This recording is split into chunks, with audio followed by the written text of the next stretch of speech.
Hello guys, kay Sandy karon. Medyo ulan-ulan pag yun tugnaw kayong panahon. Ang mga bata gusto kaayo sila mukaon og something lugaw. So gilutuan nato sila og arroz caldo. To start, maglugaw ka rice ug tubig nga daghan.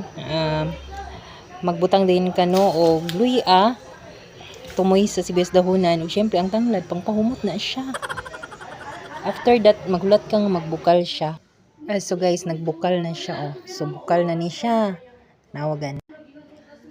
Mag-prepare ka og syempre chicken, ang chicken no. Imo din ang tagsa-tagsa ipanbutang dato sa nagbukal no nga lugaw. So ilunod na nimo siya tanan.